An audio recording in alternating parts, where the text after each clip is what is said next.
যুক্তরাষ্ট্রের প্রেসিডেন্ট নির্বাচনের আগে ট্রাম্পের মুখোশের বাজারেও ছিল মন্দা। তবে অপ্রত্যাশিত জয়ের পর ব্যাপক চাহিদা তৈরি হয়েছে ট্রাম্প মুখোশের। জাপানের বাজারে দেদার বিক্রি হচ্ছে এই মুখোশ। বিপরীতে হিলারির মুখোশ বিক্রি নেমেছে তলানিতে।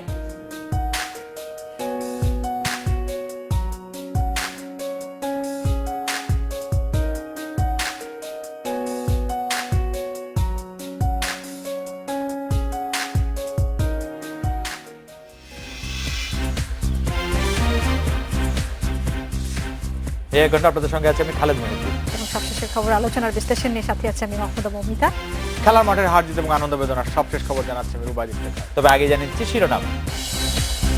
শীর্ষ নেতৃত্বের সিদ্ধান্তের অপেক্ষায় আইভি দলে মেয়রের নিষ্ক্রিয়তার অভিযোগ তুলছে বিরোধী পক্ষ।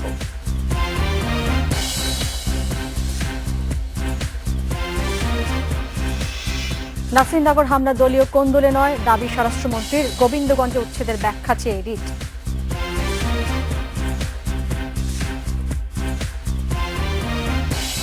ঢাকা চট্টগ্রাম লড়াই দিয়ে শুরু বিপিএল এর দ্বিতীয় পর্ব। ঘরের দর্শকদের সমর্থন চান তামিম ইকবাল।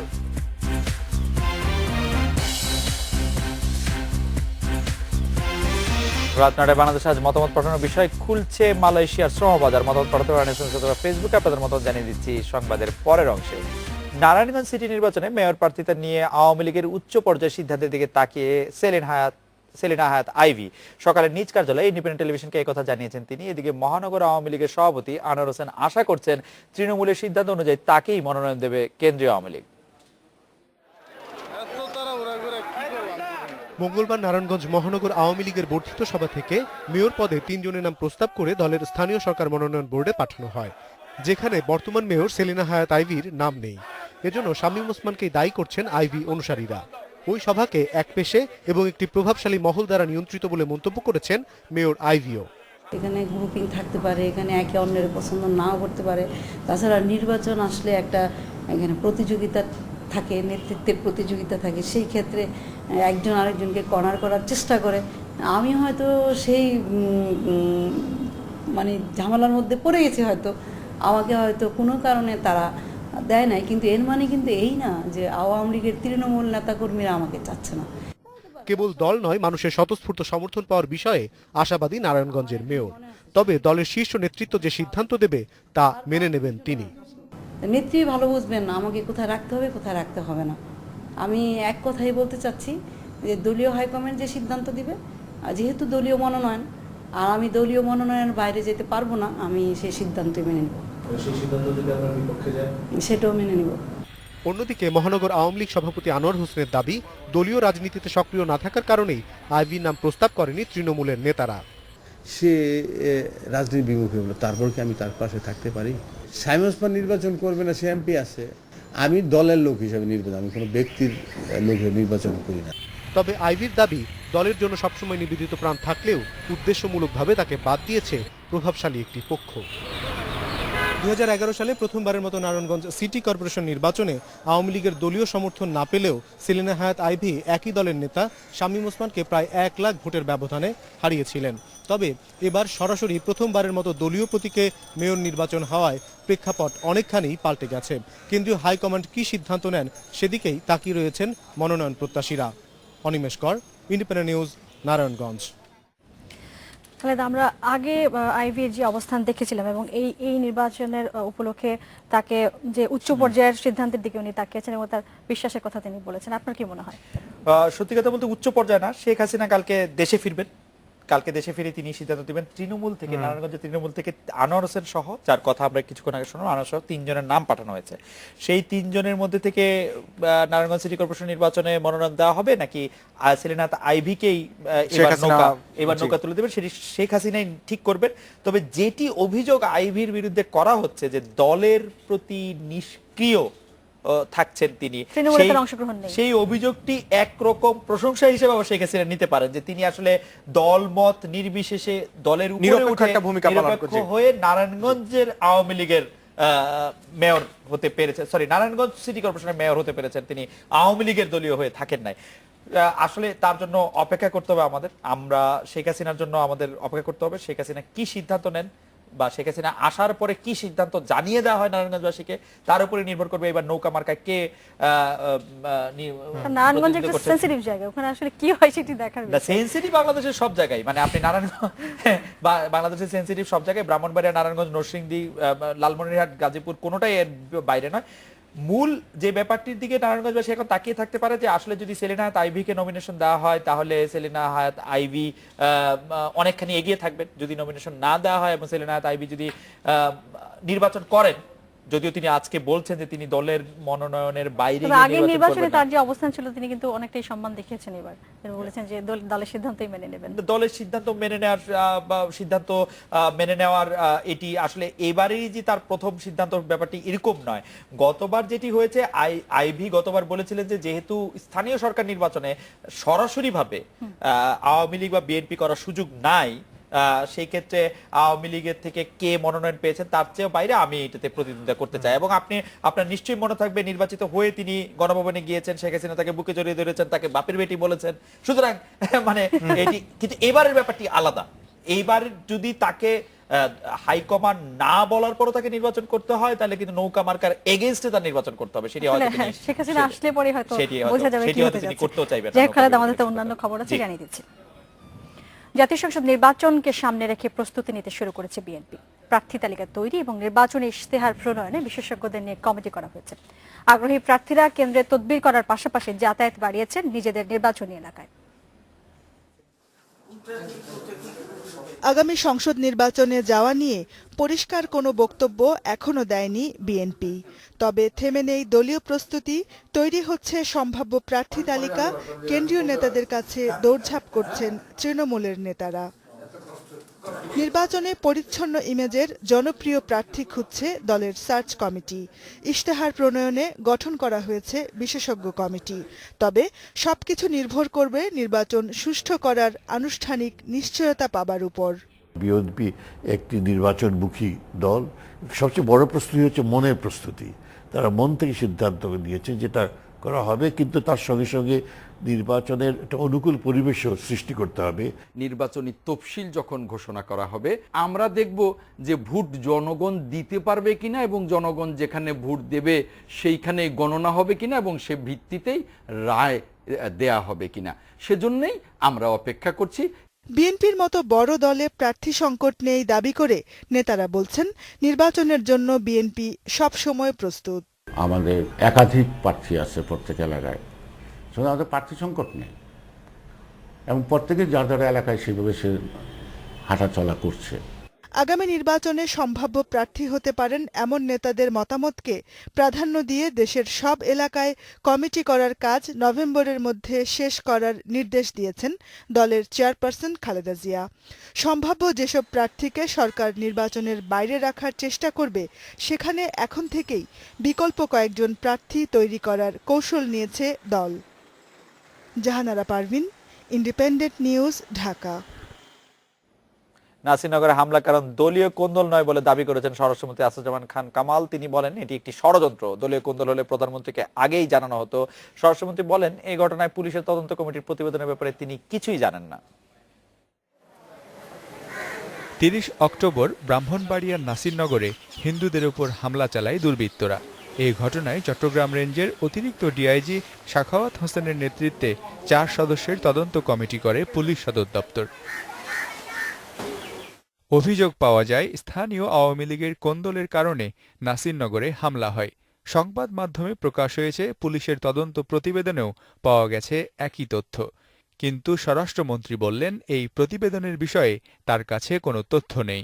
ডিআইজি সাহেব যেটা দিয়েছেন আইজি সাহেবকে দিয়েছেন, হয়তো আইজি সাহেব পেয়েছেন কে পান নাই, কিংবা আইজি সাহেব দেখেননি, কিংবা আইজি সাহেবের কোনো ক্লিয়ারিফিকেশন আছে, এই সমস্ত কিছু ব্যাপারে যেহেতু পুলিশ প্রধান আইজি ওনার কথাটাই শুনি।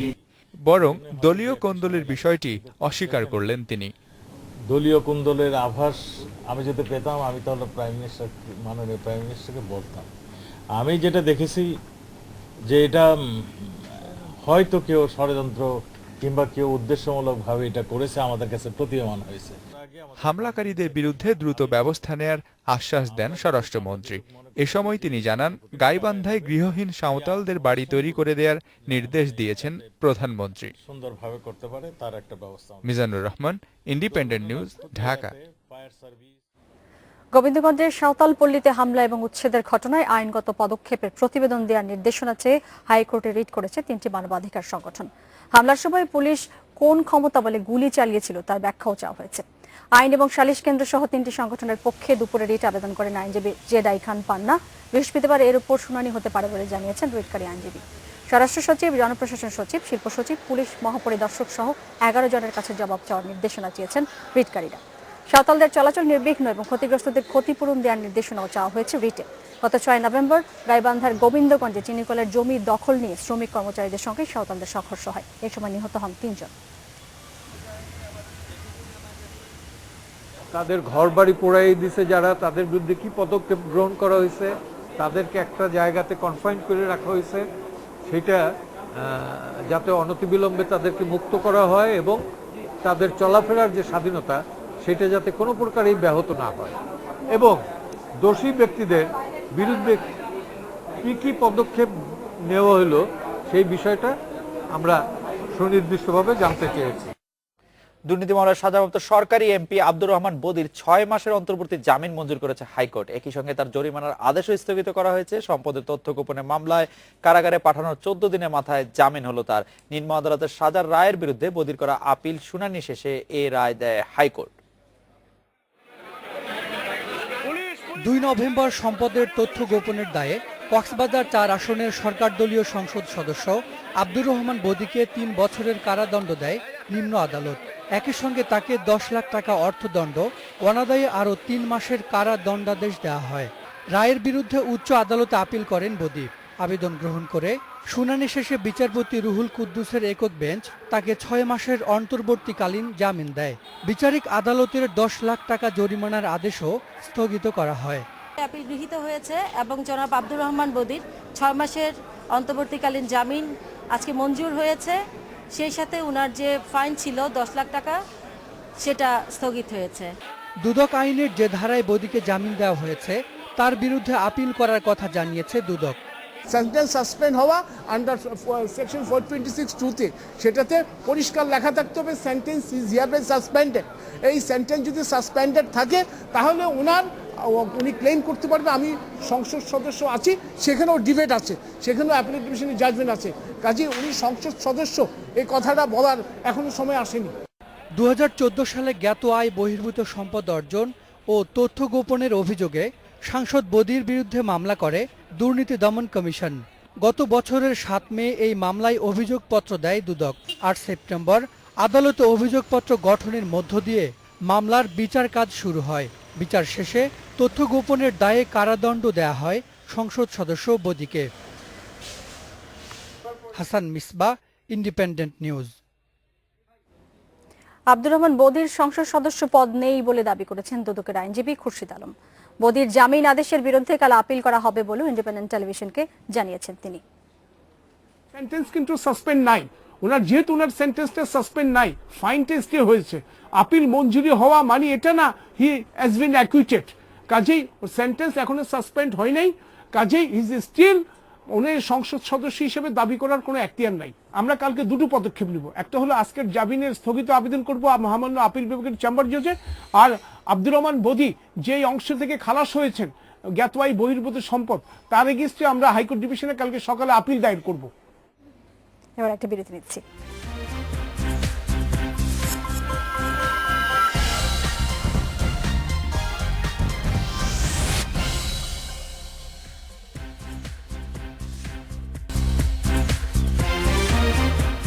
নটা 29 মিনিটে ফিরে এলাম খেলাধুলার সবশেষ কিছু খবর নিয়ে। বাংলাদেশ প্রিমিয়ার লিগ ক্রিকেটে চট্টগ্রাম পর্বের প্রথম ম্যাচে বৃহস্পতিবার মুখোমুখি হচ্ছে ঢাকা ডায়নামাইটস আর চিটাগং ভাইকিংস। ঘরের মাঠে জয় দিয়ে 29 মিনিটে ফিরে এলাম খেলাধুলার সবশেষ কিছু খবর নিয়ে। বাংলাদেশ প্রিমিয়ার লিগ ক্রিকেটে চট্টগ্রাম পর্বের প্রথম ম্যাচে বৃহস্পতিবার মুখোমুখি হচ্ছে ঢাকা ডায়নামাইটস আর চিটাগং ভাইকিংস। ঘরের মাঠে জয় দিয়ে টুর্নামেন্টে ফিরতে চায় তামিমের দল। ঢাকার লক্ষ্য নিজেদের শীর্ষস্থান ধরে রাখা। সন্ধ্যা 5:45 দিনের দ্বিতীয় ম্যাচে বরিশাল বুলসের বিপক্ষে মাঠে নামছে রংপুর রাইডার্স। সম্ভাবনা জাগিয়েও জয়ের দেখা পাচ্ছে না চিটাগং ভাইকিংস। প্রথম ম্যাচ বাদে হেরেছে 3টিতে। পয়েন্ট টেবিলে চিটাগংয়ের নিচে আছে শুধু কুমিল্লা। বৃহস্পতিবার তামিমের দলকে মুখোমুখি হতে হবে টুর্নামেন্টের এই মুহূর্তের শীর্ষ দল ঢাকার সাথে। ঘরের মাঠে তাই অনুশীলনে দারুণ সিরিয়াস ভাইকিংস। হোম গ্রাউন্ডে দর্শকদের সমর্থনটা স্বাভাবিকভাবেই বেশি পাবে চিটাগং। টুর্নামেন্টে ঘুরে দাঁড়াতে এই সুযোগটাই কাজে লাগাতে চায় স্বাগতিকরা। আমরা কিছু মিস্টেক করেছি, কিছু আনলাকিও ছিলাম, সব মিলে আর কি আমাদের লাস্ট 3টা ম্যাচ ভালো যায়নি। তো অবশ্যই চেষ্টা করব যে আমাদের চট্টগ্রাম পর্বটের জন্য ভালো কাটুক। 4টা ম্যাচ আছে আর আসলে এখনো সুযোগ আছে আমাদের অবশ্যই হাতে। 4টা ম্যাচে যদি আমরা এখানে 3টা জিতে যেতে পারি তাহলে কিন্তু আমার মোমেন্টাম ঘুরেও যেতে পারে। চিটাগংয়ের বিপরীত চিত্র ঢাকার শিবিরে। ফেভারিটের তকমা গায়ে সমর্থকদের নিরাশ করেনি সাকিব মারুফরা। তবে চিটাগং ভাইকিংসকে হালকাভাবে নিতে রাজি নয় ডাইনামাইটসরা। নিজেদের শ্রেষ্ঠত্ব ধরে রাখতে ম্যাচ বাই ম্যাচ এগোতে চায় দলটি। আমরা 1 নম্বরে আছি, ঠিক আছে, আমরা এটা চেষ্টা করব কন্টিনিউ রাখার জন্য, যাতে আমরা টেবিল পয়েন্ট টেবিলের শীর্ষে থাকি। এটা আমাদের টার্গেট থাকবে আর কি, যে আমরা যাতে 1 নম্বরে কন্টিনিউ থাকি। চিটাগংয়ের সাথে খেলা, চিটাগংয়ের মাঠে আমার এসব খেলতে ভালো লাগে। আর প্রিপারেশনের কথা প্ল্যানিংটা তো বলা যাবে না, এটা টপ সিক্রেট। 4 ছক্কার ম্যাচে তুমুল প্রতিদ্বন্দ্বিতার আভাস পাওয়া যাচ্ছে এখনই। ক্রিকেট ভক্তরাও প্রত্যাশায় আছেন জমজমাট টি-20 লড়াই দেখার। অনুপম শীল, ইন্ডিপেন্ডেন্ট নিউজ, চট্টগ্রাম। হারারেতে ত্রিদেশীয় সিরিজের দ্বিতীয় ম্যাচে শ্রীলঙ্কাকে 62 রানে হারিয়েছে ওয়েস্ট ইন্ডিজ। 228 রানের টার্গেটে 165 রানে অল আউট হয়ে যায় লঙ্কানরা। রুবাইদ, আপনাকে ধন্যবাদ। রাজশাহীতে বুধবার নিজ বাড়ি থেকে গুলিবিদ্ধ অবস্থায় জেলা বিএনপি সহসভাপতি ব্যবসায়ী খন্দকার মাইনুল ইসলামের মরদেহ উদ্ধার করা হয়েছে। পরিবার জানিয়েছে মাইনুল আত্মহত্যা করেছেন। ঘটনার তদন্তে নেমেছে পুলিশ। বেশ কিছুদিন ধরেই ব্যবসা খারাপ চলছিল জেলা বিএনপির সহসভাপতি মাইনুল ইসলামের। এ তথ্য তার পরিবার ও ঘনিষ্ঠজনদের। তারা জানান ব্যাংকে 55 কোটি টাকার মতো ঋণও রয়েছে তার। ঋণ খেলাপি হওয়ায় সম্প্রতি যমুনা ব্যাংক তার বিরুদ্ধে মামলাও করে। এ নিয়ে মাইনুলের ভেতরে হতাশা ছিল বলছেন স্বজনরা। লাগানো না, মেশিন লাগানো ছিল, 3বার স্ট্রোক হয়েছে। গত 24 তারিখে উনি ভর্তি ছিলেন। মানসিক হতাশা। পরিবারের সদস্যরা জানান দুপুরের দিকে মাথায় গুলি লাগার পরপরই লুটিয়ে পড়েন মাইনুল। রাজশাহী মেডিকেল কলেজ হাসপাতালে নেওয়ার আগেই মারা যান তিনি।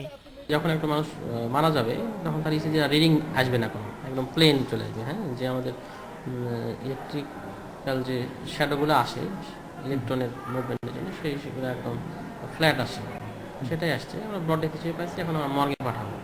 খন্দকার মাইনুলের মৃত্যুর খবরে রাজশাহীর ব্যবসায়ী ও রাজনৈতিক নেতারা হাসপাতালে ছুটে যান। তার এমন মৃত্যু মানতে পারছেন না কেউই। তার মৃত্যুতে আমরা গভীরভাবে রাজশাহী জেলা বিএনপি শোকাহত।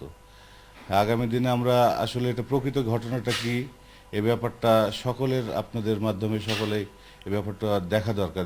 পুলিশ বলছে তার মাথার ডান পাশ দিয়ে গুলি ঢুকে বাম দিক দিয়ে বেরিয়ে গেছে। বিষয়টি আত্মহত্যা কিনা তদন্ত করে দেখছে পুলিশ। একটাই গুলি লাগছে। অসুস্থ ছিল দীর্ঘদিন পর্যন্ত, বারবার স্ট্রোক করছে এবং ঋণগ্রস্তও ছিল বলল, তারপরে আত্মহত্যা করছে বলে জানা যায়। ঘটনাস্থল থেকে তার লাইসেন্স করা পিস্তল উদ্ধার করেছে পুলিশ। Independent news desk. মাত্র কয়েক লাখ টাকা দিলে ঘরে বসে মিলবে পিএইচডি ডিগ্রি। ক্লাস পরীক্ষার বালাই নেই, শুধু অংশ নিতে হবে কয়েকটি সেমিনারে। বাংলাদেশে এমন সুযোগ দিচ্ছে নিবন্ধনহীন 10টি অবৈধ বিশ্ববিদ্যালয়। এসব অবৈধ পিএইচডি নিয়ে বিভিন্ন প্রতিষ্ঠানে কাজ করছেন 5000-এর বেশি মানুষ। ইউজিসি বলছে এসব প্রতিষ্ঠানের বিরুদ্ধে শিগগিরই ব্যবস্থা নেওয়া হবে, ছাড় পাবেন না ভুয়া ডক্টরেটরাও। ক্লাস করতে হবে না, দিতে হবে না কোনো পরীক্ষাও, শুধু মাসে একটা সেমিনারে যোগ দিতে হবে আর দিতে হবে কয়েক লাখ টাকা। এইটুকু কষ্ট করলেই আপনিও হতে পারবেন বিভিন্ন বিষয়ে ডক্টরেট ডিগ্রিধারী। এত সহজেই এখন বাংলাদেশে বসে মিলছে বিদেশি বিশ্ববিদ্যালয়ের পিএইচডি। এমনই একটি প্রতিষ্ঠান বনশ্রীর ইন্টারন্যাশনাল কালচার ইউনিভার্সিটি। মাত্র 3 লাখ টাকায় এখানে পাওয়া যায় পিএইচডি সার্টিফিকেট। প্রতিষ্ঠানটির দাবি অস্ট্রেলিয়ার একই নামের বিশ্ববিদ্যালয়ের সাথে লিয়াজোগ করেই বাংলাদেশে দেয়া হচ্ছে ডিগ্রি।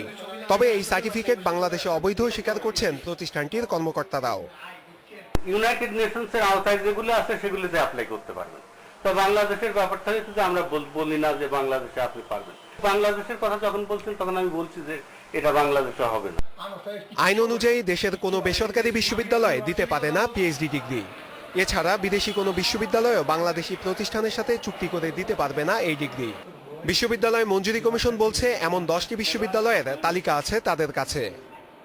এখন বাংলাদেশে বিশেষ করে ঢাকা শহরে কিছু কিছু এলাকায় পিএইচডির নামে ভুয়া ডিগ্রি বিক্রি হচ্ছে। যেহেতু এই বিশ্ববিদ্যালয়গুলো আমাদের এখতিয়ারে না, তথাকথিত বিশ্ববিদ্যালয় আমাদের এখতিয়ারে না, এটা আইনশৃঙ্খলা রক্ষাকারী বাহিনী এবং মন্ত্রণালয় এদের বিরুদ্ধে ব্যবস্থা নিতে পারে। এসব অবৈধ ডক্টরেট নিয়ে ৫,০০০-এরও বেশি মানুষ কাজ করছে বিভিন্ন প্রতিষ্ঠানে। তদন্ত চলছে তাদের বিরুদ্ধেও, জানিয়েছে শিক্ষা মন্ত্রণালয়। নূরে আলম, ইন্ডিপেন্ডেন্ট নিউজ, ঢাকা। আরো খবর জানানো আগে নিচ্ছে একটি বিরতি, ফিরে এসে থাকছে।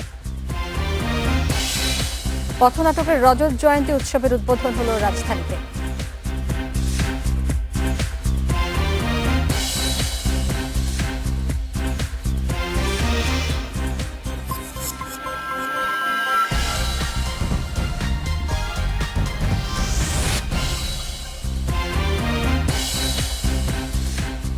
রাত 9:48 ফিরে এলাম, রাত 9 বাংলাদেশে।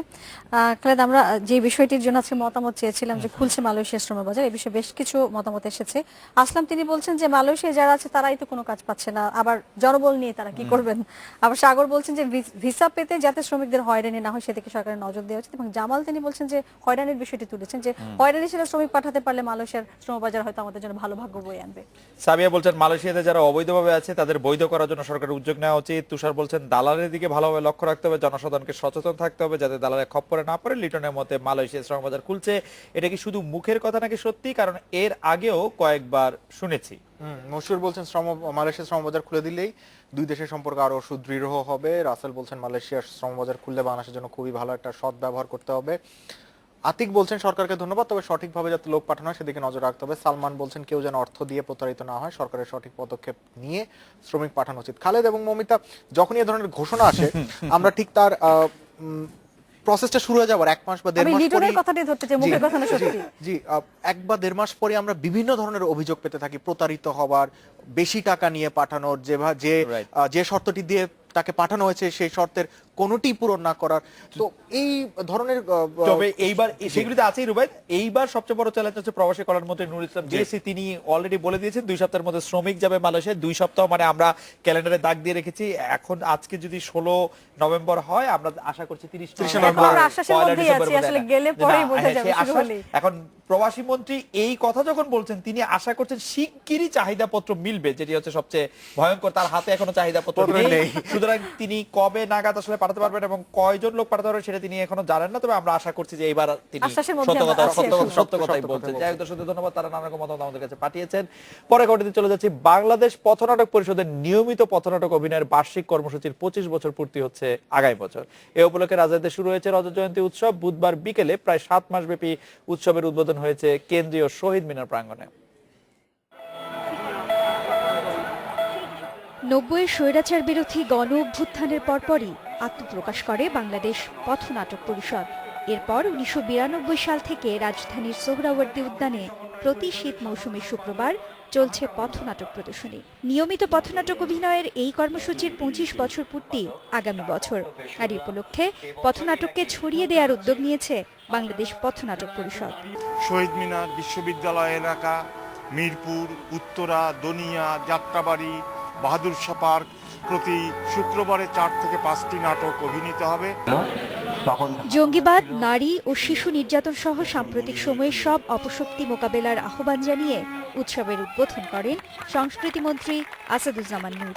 পথনাটক আমরা নিশ্চয়ই করব, কিন্তু আমাদের ওই বিপন্ন এলাকাগুলোতে আমাদের যেতে হবে, সেখানে নাটক করতে হবে, সেখানে মানুষের সঙ্গে কথা বলতে হবে এবং প্রকৃত সত্যকে জনগণের সামনে তুলে ধরতে হবে।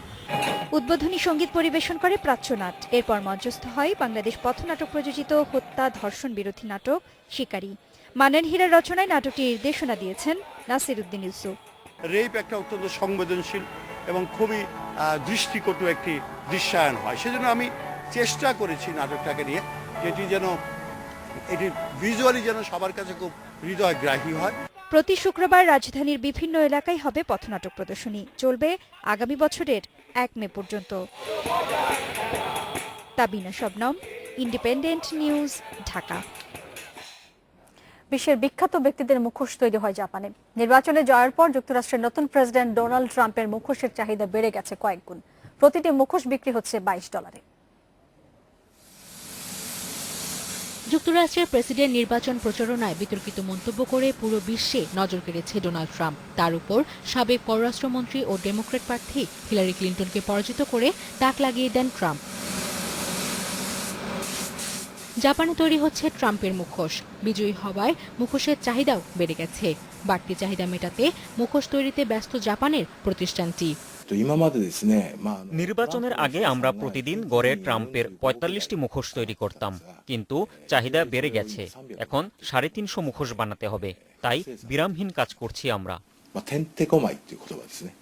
রাবারের মুখোশ তৈরিতে জাপানে এটি একমাত্র কারখানা। ডেমোক্র্যাট প্রার্থী Hillary Clinton, president Barack Obama সহ বিখ্যাত রাজনীতিবিদ ও আন্তর্জাতিক তারকাদের মুখোশও তৈরি করা হয় এখানে।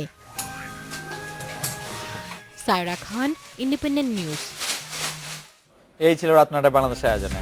শেষ করব অস্ট্রেলিয়ার প্রাচীর এবং সমকালীন চিত্রকর্মের প্রদর্শনের ছবি দেখিয়ে। তার আগে আমরা বিদায় নিচ্ছি, আমন্ত্রণ আমাদের পরবর্তী অনুষ্ঠান। শুভরাত্রি।